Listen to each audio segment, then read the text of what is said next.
তো যাই হোক, আলোচনা চলতেছিল মক্কার ইতিহাস নিয়ে, মক্কার ইতিহাসগত আলোচনাই করা হয়েছে। তো এই সপ্তাহে আলোচনা করা হবে হজরে আসওয়াদের ইতিহাস। এই হজরে আসওয়াদটা কাবা শরীফের দক্ষিণ পাশে পূর্বের সাইডে অবস্থিত। এই হজরে আসওয়াদ থেকেই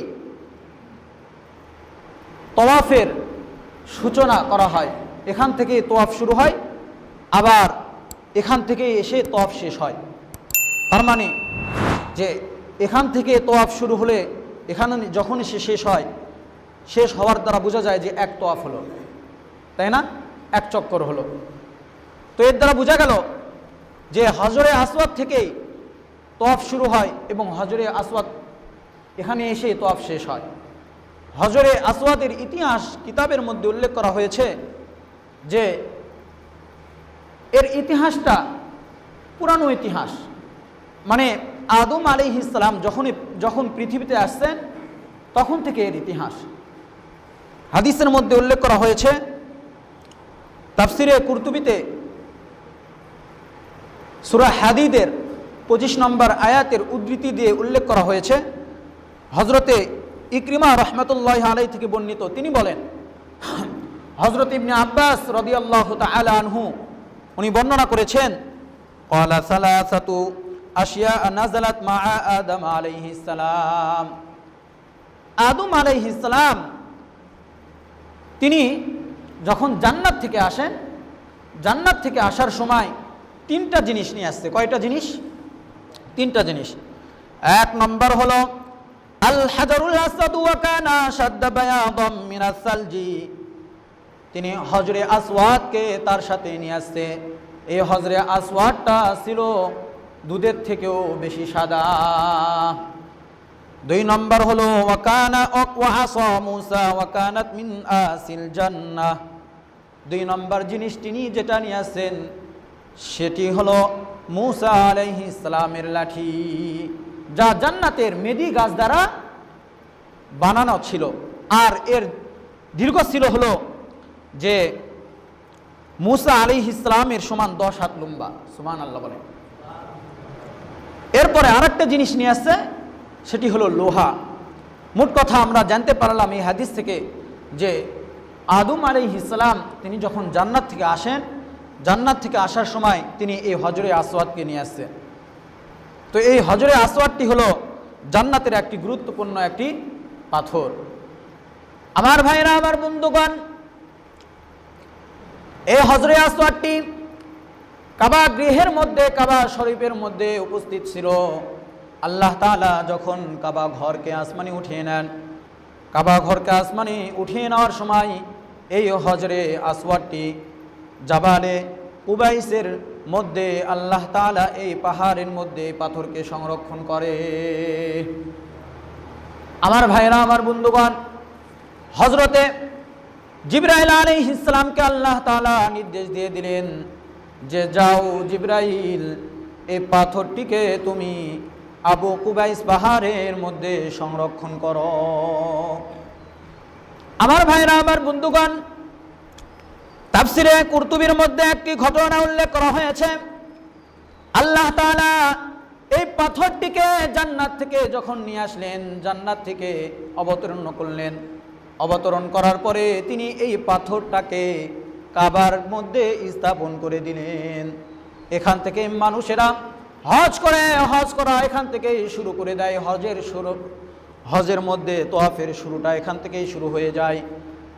আল্লাহ তাআলা যখন এই কাবাকে চতুর্থ আসমানে উঠিয়ে নিলেন, উঠিয়ে নেওয়ার সময় এই পাথরটাকে সংরক্ষণ করলেন। তাফসীর ইবনে কুরতুবির মধ্যে উল্লেখ করা হয়েছে, যখন আল্লাহ তাআলা এই পাথরটিকে চতুর্থ আসমানে উঠিয়ে নেন, আল্লাহ তাআলা কাবা ঘরকে চতুর্থ আসমানে উঠিয়ে নেন। চতুর্থ আসমানে উঠিয়ে নেওয়ার সময় তিনি এই পাথরটিকে একটি জায়গায় সংরক্ষণ করেন। ইব্রাহিম আলাইহিস সালামকে কাবা ঘর নির্মাণ করার নির্দেশ দিলেন। ইব্রাহিম আলাইহিস সালাম কাবা ঘর যখন নির্মাণ করতেছিলেন, এক পর্যায়ে যখন রুকুনের স্থান পর্যন্ত পৌঁছলেন, তখন ইব্রাহিম আলাইহিস সালাম তার পুত্র ইসমাইল আলাইহিস সালামকে বললেন, যাও তুমি গিয়ে এই পাথরটিকে সংরক্ষণ করো, অর্থাৎ হে আমার পুত্র, আমার জন্য একটি পাথর তুমি খুঁজে নিয়ে এসো, যাতে করে আমি এই পাথরটিকে তোমাদের জন্য চিহ্ন হিসাবে বানাইতে পারি। ইব্রাহিম আলাইহিস সালাম নির্দেশ দেওয়ার পর ইসমাইল আলাইহিস সালাম পাথর খোঁজার জন্য বের হলেন। পাথর খোঁজার জন্য বের হওয়ার পরে তিনি একটি পাথর খুঁজে নিয়ে আসলেন। নিয়ে আসার পরে ইব্রাহিম আলাইহিস সালামের কাছে যখন এই পাথরটি স্থাপন করলেন, দিলেন, তখন ইব্রাহিম আলাইহিস সালামের কাছে পাথরটি পছন্দ হইল না। তিনি কি করলেন? বললেন যে যাও আরেকটি পাথর খুঁজে নিয়ে এসো, এটা আমার পছন্দ না। ইসমাইল আলাইহিস সালাম তিনি পাথর খোঁজার জন্য বের হলেন। এক পর্যায়ে তিনি যখন পাথর খুঁজে নিয়ে আসলেন, দেখলেন যে ইব্রাহিম আলাইহিস সালাম কোথায় থেকে যেন একটি পাথর নিয়ে আসলেন। নিয়ে এসে এই কাবার যে স্থান, ওই স্থানে তিনি রেখে দিলেন। ইসমাইল আলাইহিস সালাম ইব্রাহিম আলাইহিস সালামকে বললেন যে পিতা, আপনি এই পাথরটি কোথায় থেকে নিয়ে আসলেন? ইব্রাহিম আলাইহিস সালাম বললেন যে এই পাথরটি আল্লাহ তাআলা আমাকে দিয়েছে। আল্লাহ তাআলা আমাকে তোমার প্রতি আমাকে মুখাপেক্ষী বানান নাই। আর এক রায়াতের মধ্যে আছে যে ইব্রাহিম আলাইহিস সালাম যখন পাথর খুঁজতেছিলেন, তখন হজরতে জিবরাইল আলাইহিস সালাম তিনি এসে বলতেছে যে আল্লাহ তাআলা তোমার জন্য আমার কাছে একটি আমানত রেখে দিয়েছে, সেই আমানতটি আমি সংরক্ষণ করে রাখছি, সেই আমানতটি হলো এটা। তখন ইব্রাহিম আলাইহিস সালামকে যখন এই আমানতটি দেওয়া হয়, ইব্রাহিম আলাইহিস সালাম দেখলেন এই সেই আমানত, অর্থাৎ সেই পাথর, যে পাথরটি আমি খুঁজতেছিলাম, এটি হলো সেই হজরে আসওয়াদ। এই হজরে আসওয়াদ এর অনেক ফজিলত রয়েছে। হাদিসের মধ্যে আল্লাহর রাসূল সাল্লাল্লাহু আলাইহি ওয়াসাল্লাম বলেছেন যে হজরে আসওয়াদ এটা এমন একটি পাথর, যে পাথরের ব্যাপারে বলা হয়েছে মানুষ যখন এই হজরে আসওয়াদকে চুমা খাইবে, চুমা খাওয়ার কারণে মানুষের যত পাপ আছে এই পাপগুলো হজরে আসওয়াদ নিয়ে নেয়। সুবহানাল্লাহ বলেন। জামে তিরমিজির মধ্যে একটি হাদিস উল্লেখ করা হয়েছে। হাদিস নাম্বার হলো 878 নম্বর হাদিস। হাদিসের রাবি হলেন হযরত ইবনে আব্বাস রাদিয়াল্লাহু তাআলা আনহু। তিনি বলেন, ক্বালা রাসূলুল্লাহ সাল্লাল্লাহু আলাইহি ওয়াসাল্লাম, নাযালাল হাজরুল আসওয়াদু মিনাল জান্নাহ। আল্লাহ তাআলা জান্নাত থেকে একটি পাথর নির্মাণ করলেন, একটি পাথর নিয়ে আসলেন। ওহুয়া শাদ্দু বায়াদাম মিনাল লাবান, আর এই পাথরটি হলো দুধের থেকেও বেশি সাদা। ফাসাওয়াদাতহু খাতায়া বনি আদম, এই পাথরটিকে বনি আদমের গুনাহগুলো কালো করে দিয়েছে। আমার ভাইরা, আমার বন্ধুগণ, আমরা এই হাদিস থেকে জানতে পারলাম যে এই পাথরটি হলো জান্নাতি পাথর। এই পাথরটি হলো দুধের থেকেও সাদা। এই পাথরটিকে কালো করে দিয়েছে বনি আদমের গুনাহগুলো। তাহলে যে ব্যক্তি এই পাথরে চুমা খাইবে, চুমা খাওয়ার কারণে এই পাথর বান্দার যত গুনাহ আছে এই গুনাহগুলো এই পাথর নিয়ে নেয়, গুনাহগুলো সেই পাথরটি নিয়ে নেয়। 2 নম্বর ফজিলতের কথা বর্ণনা করা হয়েছে, হজরে আসওয়াদ হলো নূরের পাথর। হাদিসে পাকের মধ্যে বর্ণনা করা হয়েছে, জামিউত তিরমিজির মধ্যে উল্লেখ করা হয়েছে। হাদিস নম্বর হলো 878 নম্বর হাদিস। হাদিসের রাবি হলেন হযরতে আব্দুল্লাহ ইবনে উমর রাদিয়াল্লাহু তাআলা আনহু। তিনি বলেন, সামিআতু রাসূলুল্লাহি সাল্লাল্লাহু আলাইহি ওয়াসাল্লাম ইয়াকুলু ইন্নার রুকনা ওয়াল মাকামা ইয়াকুতাতানি মিন ইয়াকুতিল জান্নাহ। আল্লাহর রাসূল সাল্লাল্লাহু আলাইহি ওয়াসাল্লাম বলেন, রুকনে ইয়ামান এবং এই মাকামটি হলো জান্নাতের দুটি ইয়াকুত পাথর। তামাসাল্লাহু নূরাহা ওয়া লাম ইয়াতমিস নূরাহা, আল্লাহ তাআলা যদি এই পাথরের আলো নিভিয়ে না দিতেন তাহলে এই পৃথিবীর নূরাহা লাযাআতা মা বাইনাল মাশরিকি ওয়াল মাগরিব। তাহলে আল্লাহ তাআলা এই পাথরের আলোতে পশ্চিম দিগন্ত এবং পূর্ব দিগন্তে আলোকিত করে দিতেন। অর্থাৎ আল্লাহ তাআলা এই দুটি পাথরকে জান্নাত থেকে অবতরণ করলেন। এই দুটি পাথরের মধ্যে এমন নূর ছিল, যদি আল্লাহ তাআলা এই নূরগুলো নিভিয়ে না দিতেন তাহলে পৃথিবীর পশ্চিম দিগন্ত এবং পূর্ব দিগন্ত আলোকিত হয়ে যেত। এটা হলো 2 নম্বর। 3 নম্বর হলো যে হজরে আসওয়াদকে যারা স্পর্শ করবে, হজরে আসওয়াদকে স্পর্শ করা মানে আল্লাহ তাআলার কুদরতের হাতকে স্পর্শ করা। হযরতে আবু হুরায়রা রাদিয়াল্লাহু তাআলা আনহু থেকে বর্ণিত, তিনি বলেন আন্নাহু সামিআ রাসূলুল্লাহি সাল্লাল্লাহু আলাইহি ওয়াসাল্লাম ইয়াকুলু মান ফাওয়াদাহু ফাইন্নামা ইউফাওয়িদু ইয়াদার রহমান। আল্লাহর রাসূল সাল্লাল্লাহু আলাইহি ওয়াসাল্লাম বলেন মান ফাওয়াদাহু ফাইন্নামা ইউফাওয়িদু ইয়াদার রহমান, যে ব্যক্তি তা স্পর্শ করলো সে যেন আল্লাহ তাআলার হাত স্পর্শ করলো। হাদিস থেকে আমরা বুঝতে পারলাম যে ব্যক্তি এই পাথরকে স্পর্শ করবে সে যেন আল্লাহ তাআলার হাতকে স্পর্শ করবে। এটা হলো আরেকটি ফজিলত। 3 নম্বর ফজিলত হলো যারা হজরে আসওয়াদকে চুমা খাইবে বা হজরে আসওয়াদকে স্পর্শ করবে, কিয়ামতের ময়দানে আল্লাহ তাআলা এই হজরে আসওয়াদ তাদের জন্য আল্লাহ তাআলার কাছে সুপারিশ করবে। সুবহানাল্লাহ বলবেন না? হযরত আয়েশা রাদিয়াল্লাহু তাআলা আনহা থেকে বর্ণিত, তিনি বলেন রাসূল সাল্লাল্লাহু আলাইহি ওয়াসাল্লাম বলেছেন আশহিদু হাযাল হাজরা খায়রান ফাইন্নাহু ইয়াউমাল কিয়ামাহ। আল্লাহর রাসূল সাল্লাল্লাহু আলাইহি ওয়াসাল্লাম বলেছেন আশহিদু হাযাল হাজরা খায়রান, এই পাথর তোমাদের জন্য সাক্ষ্য দিবে ফাইন্নাহু ইয়াউমাল কিয়ামাহ, কিয়ামতের দিন এই পাথর তোমাদের জন্য সাক্ষী দিবে। শাফিউন মুশাফাউন লাহু, যার সুপারিশ গ্রহণ করা হবে। লিসানুন ওয়া শাফাতানি, এই পাথরের জবান থাকবে এবং ঠোঁট থাকবে। ইয়াশহাদু লিমান ইসতালামাহু, এই পাথর ওই ব্যক্তির জন্য সাক্ষ্য দিবে যে ব্যক্তি এই পাথরকে চুমা খাইবে। আমার ভাইরা, আমার বন্ধুগণ, এই হাদিস থেকে আমরা জানতে পারলাম কিয়ামতের দিন আল্লাহ তাআলার কাছে এই পাথর ওই ব্যক্তির জন্য সাক্ষ্য দিবে যেই ব্যক্তি এই পাথরকে চুমা খাইবে। ওই ব্যক্তির জন্য আল্লাহ তাআলা কিয়ামতের দিন সাক্ষ্য দিবে। আল্লাহ তাআলা এই পাথরের জবান দিবে এবং ঠোঁট পর্যন্ত দিয়ে দিবে। আর এক হাদিসের মধ্যে উল্লেখ করা হয়েছে আল্লাহর রাসূল সাল্লাল্লাহু আলাইহি ওয়াসাল্লাম বলেছেন ক্বালা রাসূলুল্লাহি সাল্লাল্লাহু আলাইহি ওয়াসাল্লাম ইয়াতির রুকনা ইয়াউমাল কিয়ামাতি আযমা মিন আবি কুবাইসিন, কিয়ামতের দিন হজরে আসওয়াদ আবু কুবাইস পাহাড় থেকেও বড় আকার ধারণ করবে। লাহু লিসানুন ওয়া শাফাতানি, কিয়ামতের দিন আল্লাহ তাআলা এই পাথরের জবান দিবে এবং এই পাথরের ঠোঁট দিবে। ইয়াশহাদানি লিমান ইসতালামাহু বিল হাক্কি, যে ব্যক্তি এই পাথরকে স্পর্শ করবে এই পাথর কিয়ামতের ময়দানে আল্লাহ তাআলার কাছে এই পাথর সাক্ষী প্রদান করবে। তাহলে আমরা বুঝতে পারলাম হাদিস থেকে যে হজরে আসওয়াদের কত ফজিলত। 1 নম্বর ফজিলত হলো যে কিয়ামতের ময়দানে এই পাথর আল্লাহ তাআলার কাছে সুপারিশ করবে। 2 নম্বর ফজিলত হলো এই পাথর বান্দার গুনাহগুলো নিয়ে নেয়, বান্দার গুনাহগুলো সে গ্রহণ করে। 3 নম্বর ফজিলত হলো আল্লাহ তাআলা এই পাথরটা হলো জান্নাতি পাথর। আল্লাহ তাআলা এই পাথরটাকে জান্নাত থেকে অবতরণ করছে।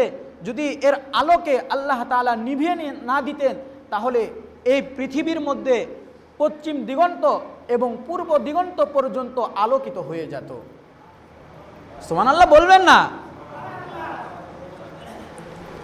এই হল হজরে আসওয়াদের ফজিলত। আমার ভাইরা, আমার বন্ধুগণ, আমরা হাদিস থেকে জানতে পারলাম হজরে আসওয়াদের ফজিলত। এবং হজরে আসওয়াদের পাশে আরেকটি জায়গা আছে, তার নাম হলো রুকনে ইয়ামান। নাম কি? রুকনে ইয়ামান। কাবা ঘর, এই কাবা ঘর হলো 4 কোণা বিশিষ্ট, তাই না? এর এক কোণার নাম হলো রুকনুল হাজরুল আসওয়াদ, আর এক কোণার নাম হলো রুকনুল শামালি অর্থাৎ উত্তর কোণা, আর এক কোণার নাম হলো রুকনুল গুরবি অর্থাৎ পশ্চিম কোণা, আর এক কোণার নাম হলো রুকনুল ইয়ামানি অর্থাৎ যেই কোণটা ইয়ামানের দিকে অবস্থিত এই কোণের নামটা বলা হয় রুকনে ইয়ামানি। এই রুকনে ইয়ামানির অনেক ফজিলত রয়েছে।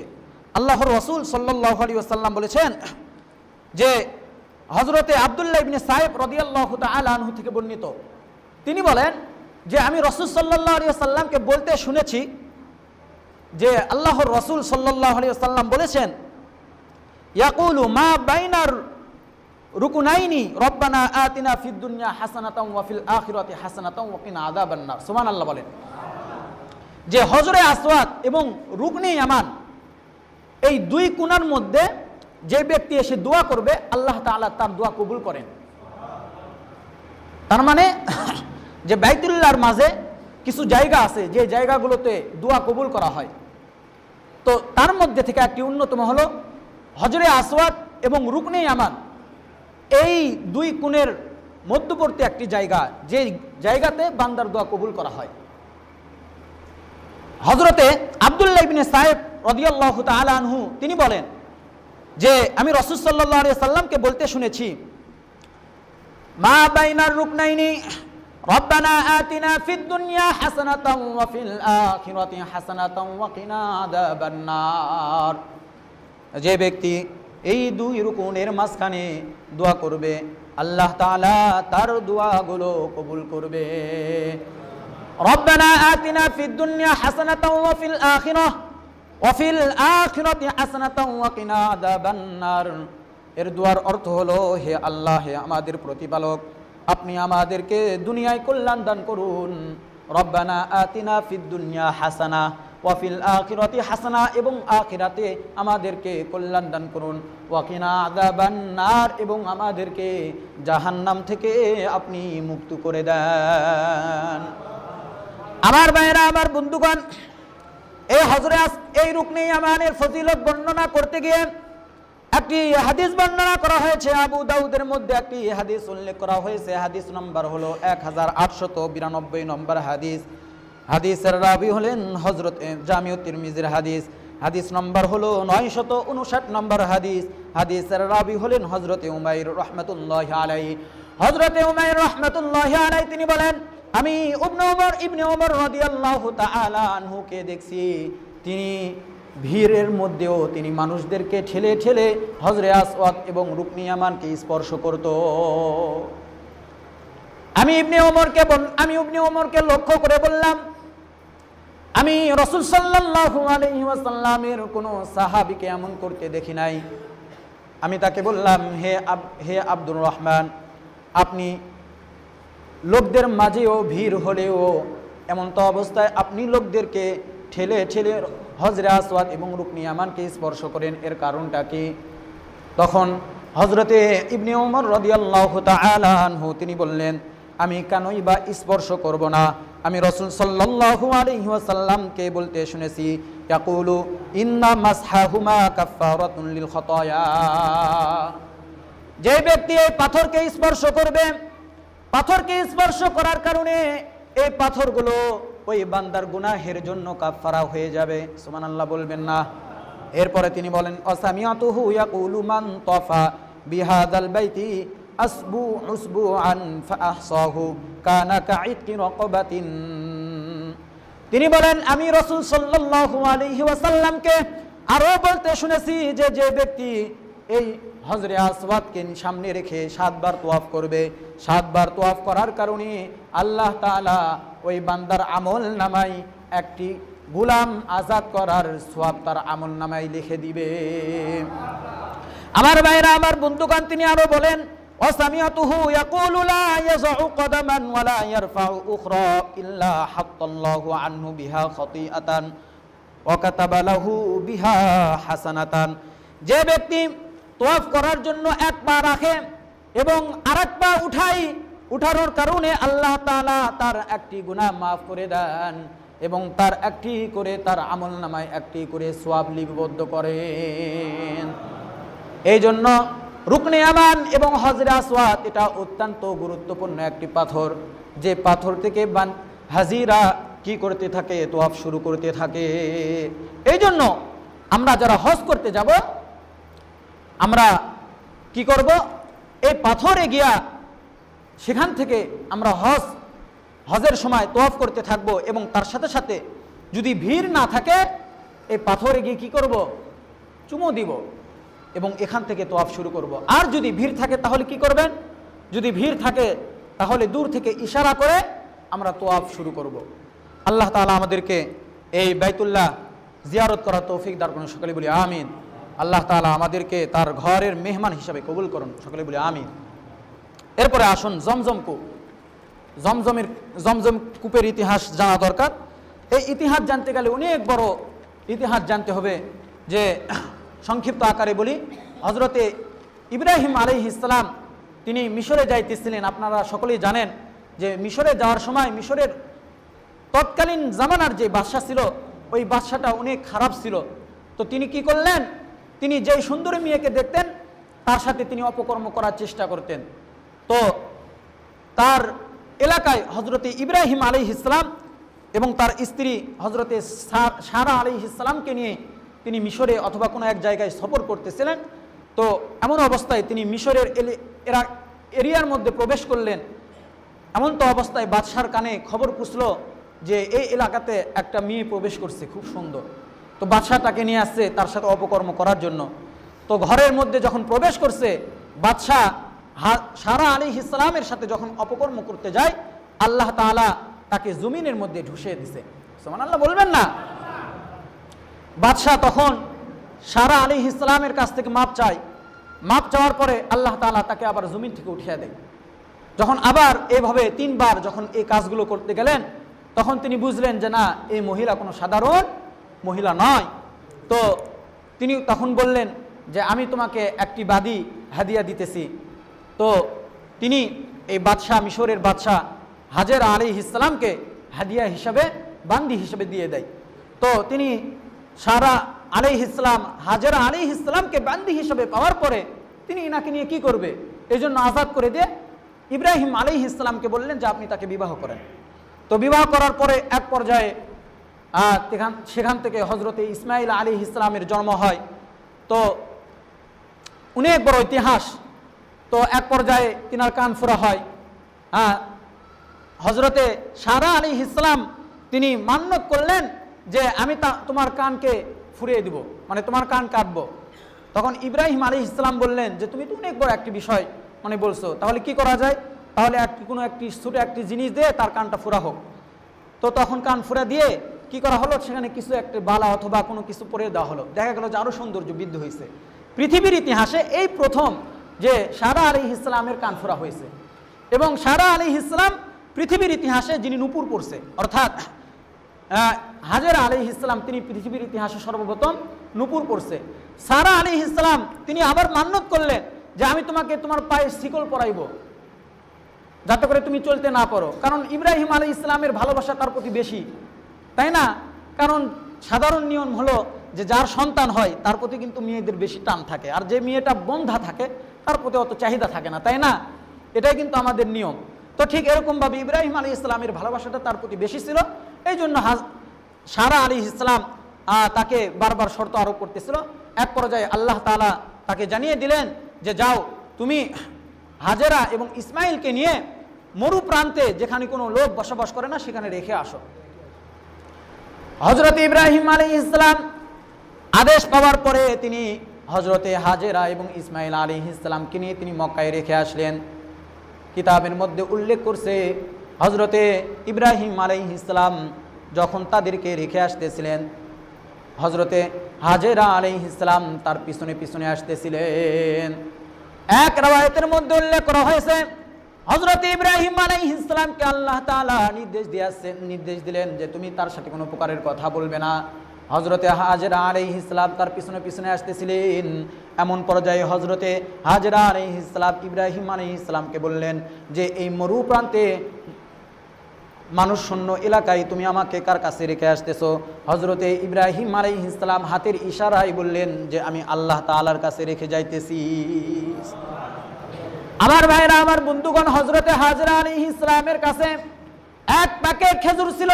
কোন বর্ণনায় আছে 1 প্যাকেট, অথবা কোন বর্ণনায় আছে 1 পলিথিন পরিমাণ খেজুর ছিল।